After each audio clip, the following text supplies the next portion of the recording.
Hi guys, welcome back to our channel. It's Monday evening.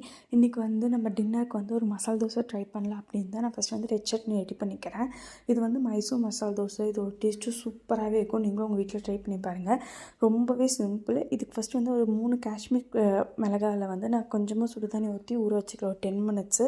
சைட்லேயே பார்த்திங்க அப்படின்னா பூண்டும் தக்காளி மட்டும் நான் நல்லா வணக்கிக்கிட்டு ஆற விட்டு நம்ம அரைச்சோம் அப்படின்னா பேஸ்ட் மாதிரி அந்த 3 அரைச்சோம் அப்படின்னா சட்னி ரெடி.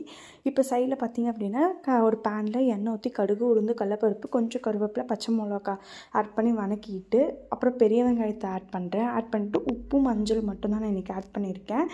ஆட் பண்ணிவிட்டு நல்லா வணக்கினதுக்கப்புறமேட்டு நம்ம ஆல்ரெடி பாயில் பண்ணி வச்சுருக்கோம் உருளைக்கிழங்கு, அதை ஆட் பண்ணி நல்லா எல்லா சைடுமே கிண்டிட்டு கொத்தமல்லி போட்டு இறக்கணும்னு வச்சுக்கோங்களேன். மசால் ரெடி. இப்போ சைடில் அப்படியே சுட சுட மொறுன்னு ஒரு தோசையை ஊற்றி அந்த சட்னியை ஸ்ப்ரெட் பண்ணி நடுவில் அந்த மசால் வச்சு எடுத்து சாப்பிட்டோன்னு வைங்களேன், அப்படி இருக்கும் டேஸ்ட்டு. நீங்களும் இந்த மாதிரி உங்கள் வீட்டில் ட்ரை பண்ணி பாருங்கள். அண்ட் எப்படி இருந்துங்கிறத கமெண்ட்டில் சொல்லுங்கள். வேறு என்ன மாதிரி டிஷ்லாம் பண்ணலாங்கிறதையும் கமெண்ட்டில் சொல்லுங்கள். பாய்.